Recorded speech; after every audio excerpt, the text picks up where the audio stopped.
My Latin fever has taken over my family cooking too, and I always have a stash of ingredients, so whatever the time, whenever the children need feeding, I can do it. I've got tortilla chips, well, just about every sort of tortilla, frankly, because we are tortillas a go-go here.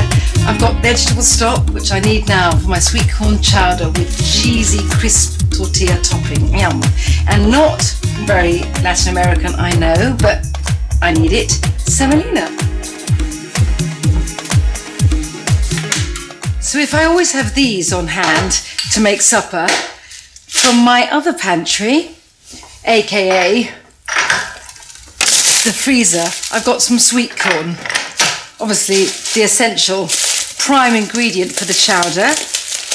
I've got 500 grams of frozen kernels.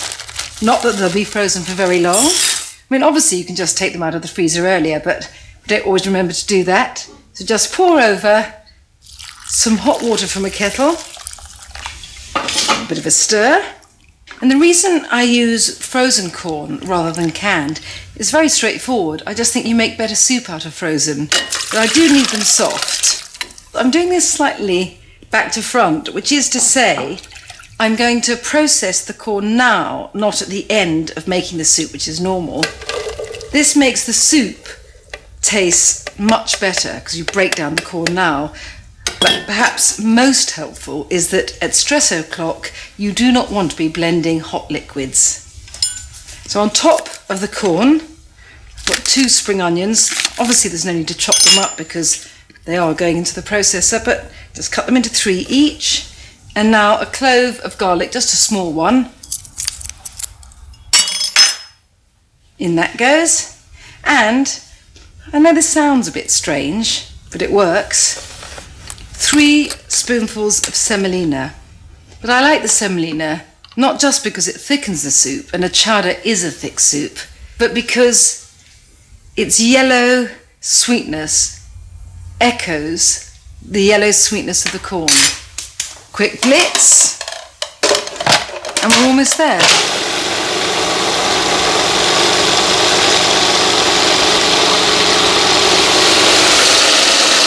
Perfect. So this goes into the pan.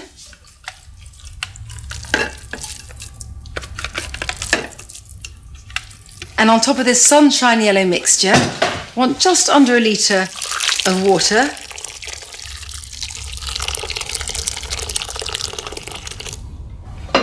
And a slug or 2 of concentrated vegetable stock. Or use any stock you want. So heat on. And it won't take a minute really to come to the boil. And then from when it starts bubbling, it'll be cooked in 10 minutes, and that is all.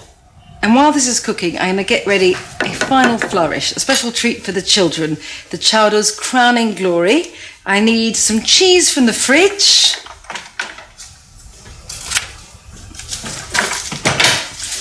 A tray.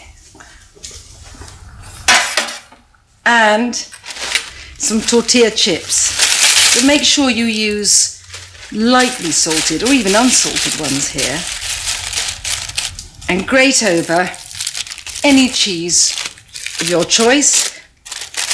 Tangy cheddar's good. So these get warmed through and the cheese melts a bit, and then I give each child a shallow bowlful of soup and then a generous handful of this. And what that means is you get the soup, some of the chips go soggy, some of them stay crisp, and the whole of the top is melted cheese. So while the soup finishes cooking, I'll pop these in the oven. It's at 200 degrees, by which time the chips will be warmed through, the cheese will be molten, and tea will be ready.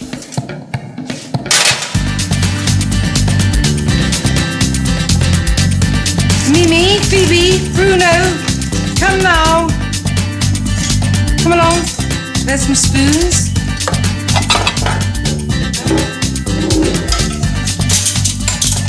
2 napkins. Pleasure. Okay. Good. How's school today? Is it? Kind. Sandwich anymore. don't believe you got no homework. But I've got a little bit more. Any more for any more? yeah, please. Okay.